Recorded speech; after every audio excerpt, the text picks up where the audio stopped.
years ago, on Halloween night in 2024. I'm a 25-year-old male now, but at the time, I was 23. That day had been exhausting. I work as a community outreach coordinator, and we had just finished a large fall festival at the center. Parents brought their kids for all kinds of activities, competitive games, a costume contest, trivia for candy prizes, and even a kids versus parents dodgeball game. It was genuinely fun, but by the end of it, I was completely drained. Community events are basically my job, and while I enjoy them, they take a lot out of me, mentally and physically. By the time everything wrapped up, all I wanted to do was go home and rest. I got home, showered, and was fully prepared to call it a night. About an hour later, around 6:30 p.m., my phone rang. It was my younger sister, who I'll call Lena. She asked if I could take her and my nephew trick-or-treating. Neither our parents nor my nephew's parents felt like going out, and as usual, the responsibility landed on me to be the cool older brother who makes things happen. Lena was 15, and my nephew, who I'll call Ethan, was 11. I really didn't feel like going back out, but I couldn't say no. I threw on some clean clothes, grabbed my keys, and drove over to my parents' house to pick them up. When I arrived, I asked if they were ready to go, but Lena was still finishing her costume. She was dressed as Raven from Teen Titans, complete with dark clothing and white face makeup that gave her that ghostly look the character is known for. Ethan was already ready, dressed as Sub-Zero from Mortal Kombat. Once Lena was finally done, we got into the car and headed out. I took them to a fairly busy neighborhood so they could get as much candy as possible. When we arrived, everything felt normal, almost perfect. Kids were everywhere, houses were decorated, and people were friendly. We went door to door, and everyone had plenty of candy to give out. At one house, an older man handed Lena and Ethan each a hot dog and a soda instead of candy. He explained that every year he grills food because he'd rather give kids something with protein. Honestly, I respected that. As we walked around, other kids complimented their costumes, and I noticed some genuinely impressive outfits myself. It felt like the entire neighborhood had gone all out. Eventually, we hit the last house we planned to visit and started walking back toward the car.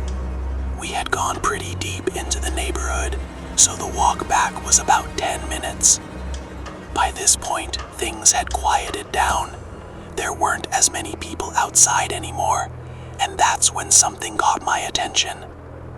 Across the street, I noticed a person dressed entirely in black, standing in a yard where there were no porch lights on. I'm not even sure how I noticed them. I just tend to be very aware of my surroundings.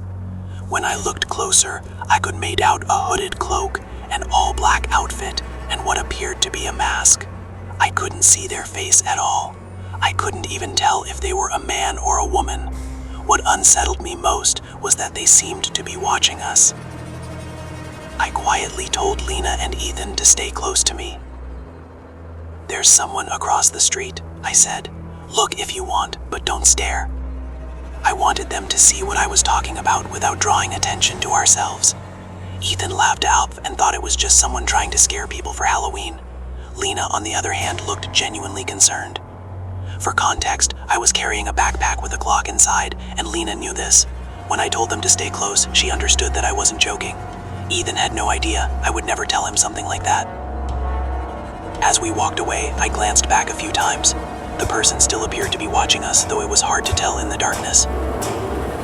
We were getting closer to the car when I suddenly heard heavy footsteps behind us, boots hitting concrete. I turned around. It was the same person.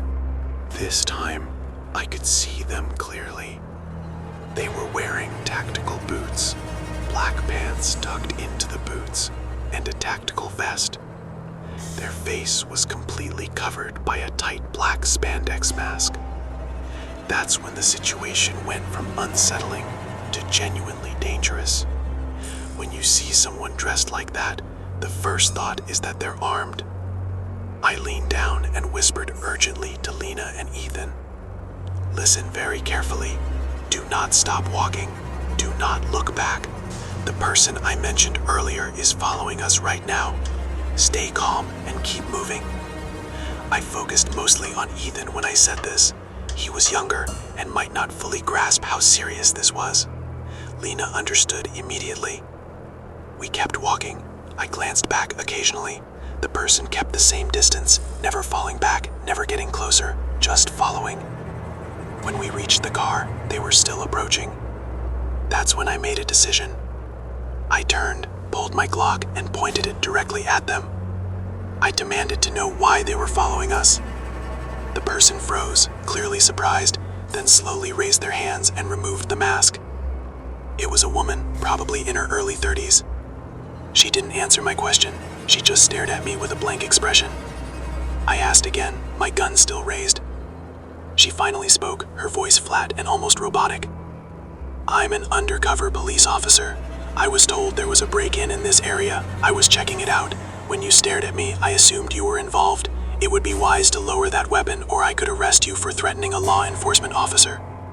I hesitated, but I lowered the gun. I didn't want to risk being arrested or traumatizing the kids further. Still, her story made no sense. If there was a break-in, why was she standing outside facing away from the house? Why would me looking at her make her think I was the suspect? Why would I commit a crime and then casually walk my siblings through the neighborhood? And why the cloak? I asked her why an undercover officer would wear tactical gear and a hooded cloak. She didn't answer. Instead, her expression changed. There was something dark and malicious in her eyes, like she was irritated that I didn't believe her. Then she smiled.